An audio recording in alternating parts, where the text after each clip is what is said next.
রেলমন্ত্রীর প্রতিশ্রুতি মতো নোয়াপাড়ায় মেট্রো রেলের কোচের রিহ্যাবিলিটেশন কারখানা, আদ্রায় এনটিপিসির সঙ্গে যৌথ উদ্যোগে 1000 মেগাওয়াট বিদ্যুৎ তৈরির কারখানা, কোথাও কিচ্ছু হয়নি। কেবল সর্বত্র শিলা পুঁতেছেন রেলমন্ত্রী। দক্ষ প্রশাসকের ভাঁওতাবাজি ধরে ফেলেছেন সবাই। কেবল মিথ্যে ভাষণ আর প্রতিশ্রুতি। হাজার হাজার চাকরির গল্প শুনিয়েছেন তিনি, অথচ রেলে এখন 2 লক্ষ শূন্য পদ, নিয়োগ বন্ধ, কিন্তু জালিয়াতি প্রতারণার শেষ নেই। কালীঘাটে মমতা ব্যানার্জির অফিস কাম বাড়ির ঠিকানায় রেলের চাকরির আবেদনপত্র বিক্রি হচ্ছে জেলায় জেলায়। কালীঘাটের বাড়ি থেকেই নাকি রেলের চাকরি হবে। লক্ষ লক্ষ টাকা ফুসলিয়ে নিচ্ছেন তৃণমূলের নেতারা চাকরি দেওয়ার নাম করে। হাজারো বেকার প্রতারণার শিকার হচ্ছেন। রেহাই নেই তৃণমূলের কর্মী সমর্থকদেরও। এমনই একজন তৃণমূল কর্মী হতভাগ্য এই প্রসূন দত্ত। প্রতারিত হয়ে তৃণমূল নেত্রীর বাড়ির সামনেই আত্মহত্যা করেছেন। কোনো দুর্ঘটনাই ঘটেনি, কোনো অবসাদগ্রস্ত কোনো যুবক এসে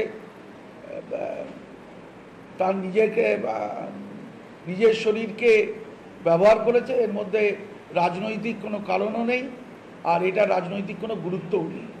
ও আপনার বাড়ির সামনে দিয়েও কোনো অবসাদগ্রস্ত লোক এরকম কাজ করতে পারে। ইস্তেহারে মমতা ব্যানার্জি নিজেকে মানবিক বলেছেন। এই হলো তার মানবিকতা? এই যুবকের মৃত্যু পাগলামি? নেত্রীর দক্ষতা আর অভিভাবকত্বের নমুনা কিঞ্চিত দেখেছি আগে, এখন দেখলাম মানবিকতা। ইচ্ছুক জায়গাতেই করব, অনিচ্ছুক জায়গাতে করব না, এটা আমার স্ট্যান্ড। ফোর্সফুলি অকুপাই করতে বারণ করেছে এবং কম্পেনসেশন দিয়ে করব। অনেক গরিব মানুষের বাড়ি ছিল, এমনি হুমকি দিয়ে 12,000 টাকা শতক জায়গা দাম দিয়েছে। জায়গা দাম হয়েছে এখন 1 লাখ টাকা শতক। এসব জায়গা নিয়ে নিল, এবার টাকা না দিলে কি হবে? ওরা যে টাকা দিচ্ছে সে টাকা কি কাজ হবে? হবে না। কেউ বলছে মারবে, কেউ বলছে তুলে নিয়ে যাবে। এটা সরকার নিচ্ছে, সরকার দিতে হবে, টাকা দিবে। লাস্টের টাকা আমাদের সম্পূর্ণ টাকা তো মিটালেন না। মানে রেলে এই যে জমিতে এইসব জিনিসপত্র ফেলেছে, তো জোর করে দখল করেছে। হ্যাঁ, জোর করে দখল করার পর আপনি টাকা দিয়েছে আপনাকে? না, তো কি দেয়নি। কেন? বলছে খাসের জায়গাতে কোনো টাকা পয়সা পাবে না, কোনো কাগজপত্র নাই, এসব কথা বলা হবে। আমার বাবা মারা গেছে আজকের থেকে 37 বছর আগে। আমাদের নিজস্ব নামে কোনো রেকর্ড পত্র কিন্তু হয়নি, আমার বাবার নামেই রেকর্ড। আমি অ্যাপ্লিকেশন করেছিলাম রেকর্ডের জন্য, নতুন রেকর্ডের জন্য। তা আমার নামও তো কেবলমাত্র রেকর্ডটা বেরিয়েছে, আর কারোর নামে তো কিন্তু রেকর্ড বেরোয়নি। তা আমি ওখানে গিয়ে যখন ম্যাজিস্ট্রেট সাহেবকে বললাম ঘটনাটা, আমাকে বললো যে তাহলে তোমার তো কোনো রেকর্ডপত্র নেই, তুমি তো কম্পেনসেশন টাকা পাবে না। বলি স্যার কেন আমি কম্পেনসেশন টাকা পাবো না? আমার সম্পত্তি যাবে, আমি তো ওয়ারিশন সূত্রে এসেছি। পঞ্চায়েতি যে ওয়ারিশন সার্টিফিকেট ছিল, সে সার্টিফিকেটও আমি শো করিয়েছি। তাহলে আমি ওয়ারিশন সূত্রে আমি জায়গা কম্পেনসেশন টাকা পাবো না? বলছে না, আপনি টাকা পাবেন। রেল লাইন পাতা হবে বলে যেভাবে গায়ের জোরে জমি অধিগ্রহণ করেছে তার দপ্তর, তাতে নেত্রীর যাবতীয় ভাষণ ফাঁস হয়ে গেছে। ন্যায্য দাম তো দূরের কথা, একেবারে বিনে পয়সায় স্রেফ কেড়ে নেওয়া হয়েছে গাঁয়ের গরিব কৃষকদের ভিটে মাটি। মা মাটি মানুষ ত্রস্ত। সিঙ্গুরে মমতা ব্যানার্জি কারখানা করতে দেননি নাকি কৃষকের স্বার্থেই? আর এখন কি হচ্ছে জেলায় জেলায়? এরপর আর কারো বুঝতে বাকি থাকে না যে আসলে পুরোটাই ভাঁওতা। তিনি পশ্চিমবঙ্গের অভিভাবক হতে চান।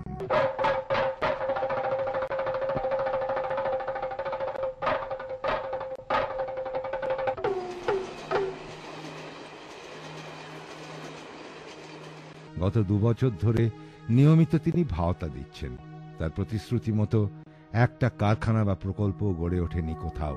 কেউ, সে তিনি তৃণমূল কর্মী সমর্থকই হলেন না হয়, চাকরি পাননি। কোথাও রেলের হাসপাতাল হয়নি, কোথাও বিশ্বমানের স্টেশন হয়নি। 2 বার বাজেট পেশ করলেন তিনি সম্প্রতি। কোথাও লক্ষ্যমাত্রা পূর্ণ হয়নি বাজেটের কথা মতো, বরং একের পর এক প্রকল্প বাতিল করে দিচ্ছে রেল। তবুও তিনি শিলান্যাস করেই চলেছেন এবং অনর্গল মিথ্যে কথা বলে চলেছেন। রেল মন্ত্রকের খোদ ফাইন্যান্স কমিশনার বলেছেন, Indian railway is under pressure. 2007-8 সালেও রেলের কোষাগারে 13,431 কোটি টাকা উদ্বৃত্ত ছিল। রেলমন্ত্রী মমতা ব্যানার্জির দায়িত্বশীল দক্ষতায় 2009-10 এই টাকার পরিমাণ কমে হয়েছে মাত্র 1 কোটি।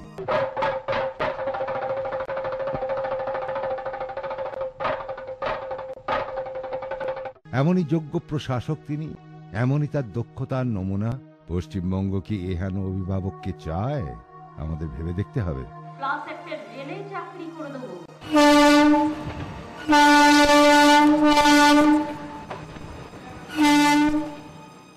গত 2010 সালের নভেম্বর মাসে রাজ্যের রেল প্রকল্পগুলিকে নিয়ে তথ্যের অধিকার আইনে রেলমন্ত্রীর কাছে 6টি জরুরি প্রশ্নের উত্তর চেয়েছিলেন সাংসদ সাইদুল হক। মমতা ব্যানার্জির রেল মন্ত্রক একটি প্রশ্নেরও উত্তর দিতে পারেনি। প্রশ্ন ছিল 2009-10 ও 2010-11 সালে পশ্চিমবঙ্গের জন্য কতগুলি প্রকল্প অনুমোদিত হয়েছে। রেলের উত্তর ছিল তথ্য সংগ্রহ হচ্ছে, হাতে পেলে জানিয়ে দেব। প্রশ্ন ছিল গৃহীত প্রকল্পের জন্য কত টাকা দরকার, কেন্দ্র কত টাকা বরাদ্দ করেছে। রেলের উত্তর ছিল তথ্য সংগ্রহ হচ্ছে, হাতে পেলে জানিয়ে দেব। প্রশ্ন ছিল রেলের ঘোষিত প্রকল্পগুলি কি যোজনা কমিশনের অনুমোদন পেয়েছে। রেলের উত্তর ছিল তথ্য সংগ্রহ হচ্ছে, হাতে পেলে জানিয়ে দেব। প্রশ্ন ছিল এখনো পর্যন্ত প্রতিটি প্রকল্পের অগ্রগতির চিত্রটি কেমন। রেলের উত্তর তথ্য সংগ্রহ হচ্ছে, হাতে পেলে জানিয়ে দেব। প্রশ্ন ছিল গত 2009-এর মে মাস থেকে 2010-এর অক্টোবর মাসের মধ্যে রেলমন্ত্রীর স্বাক্ষরের জন্য দিল্লি থেকে কলকাতায় ফাইল বয়ে আনতে কত টাকা খরচা হয়েছে রেলের। উত্তর ছিল তথ্য সংগ্রহ হচ্ছে, হাতে পেলে জানিয়ে দেব।